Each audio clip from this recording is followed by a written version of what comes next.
Muy estimados televidentes, estamos dentro de la semana de oración por la unidad de los cristianos, que comenzó a celebrar oficialmente en la Iglesia en 1968, a raíz de lo que dispuso el Concilio Vaticano II.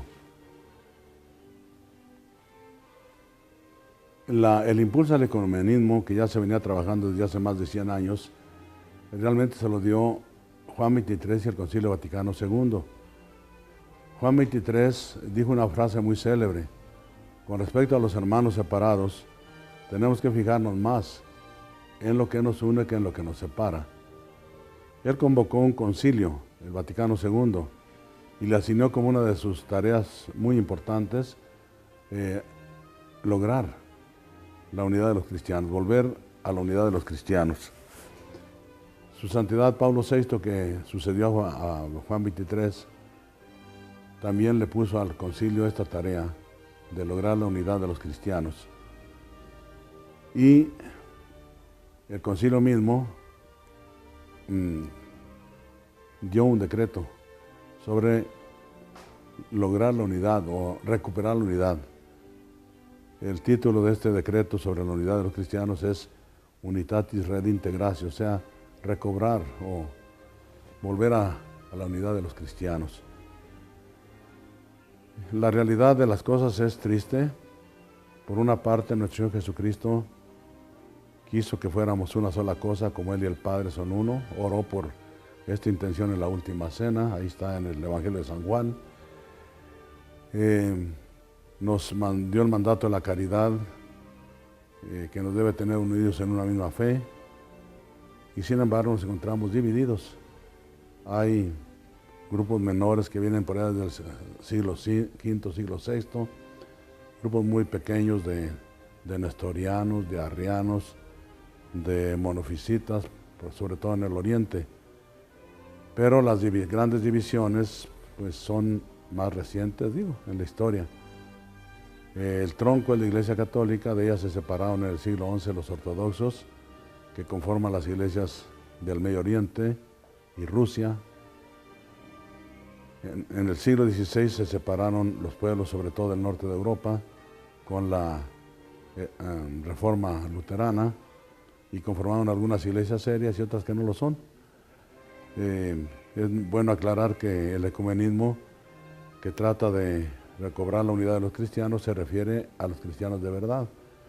Y el criterio que nos da el concilio para saber quiénes son cristianos es que para ser cristianos necesita fundamentalmente dos cosas: confesar al Dios uno y trino, confesar que Dios es uno y trino, y confesar que Cristo es Dios, verdadero Dios, como el Padre y como el Espíritu.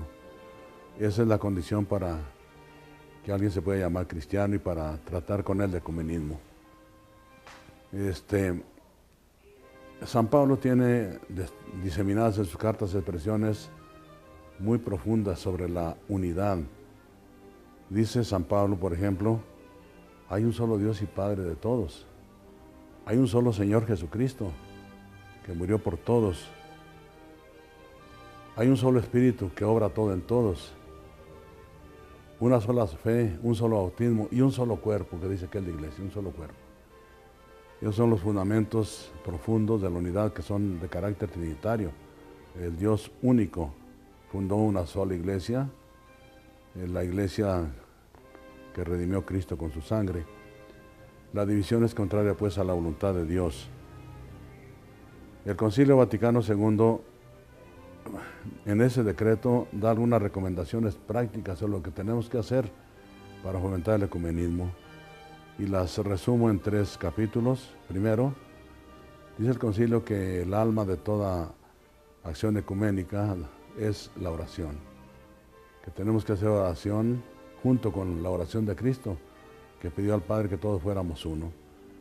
Hacer oración constantemente por la unidad de los cristianos, hacer oración incluso con los hermanos separados, juntarnos con ellos, hacer oración juntos, con la garantía de la eficacia, porque el Señor dijo: donde están 2 o 3 unidos en mi nombre, ahí estoy yo en medio de ellos. Lo segundo que nos recomienda el concilio es que tengamos un corazón abierto. La verdad es que hemos vivido muy alejados y separados de los hermanos de los demás hermanos cristianos, no solamente desconociéndonos, sino a veces ofendiéndonos y anatematizándonos unos a otros. El concilio recomienda un corazón abierto que trate de conocer quiénes son los hermanos separados, qué piensan, qué sienten, orar también por ellos, de tal manera que hay un acercamiento más progresivo, un acercamiento progresivo que trabaje así el alma, el corazón, para que se disponga a la unidad. Y lo tercero que recomienda el concilio es que haya cooperación con ellos en el campo social. Así como se puede trabajar con los gobiernos en el campo social, también con los hermanos separados se puede trabajar en el campo social, promoviendo, por ejemplo, que se respete la dignidad de la persona humana, trabajar por la paz, trabajar por la justicia social, porque el Evangelio sea vivido en la sociedad. En caso de desgracias que acontecen a veces por terremotos, inundaciones, pues acudir juntos a socorrer al necesitado, ver por la vivienda, por la salud y el alimento de los pobres. Y dice también el concilio que nos preocupemos por la justa distribución de las riquezas en el mundo, para que haya más justicia, más repartición de los dones que son de Dios.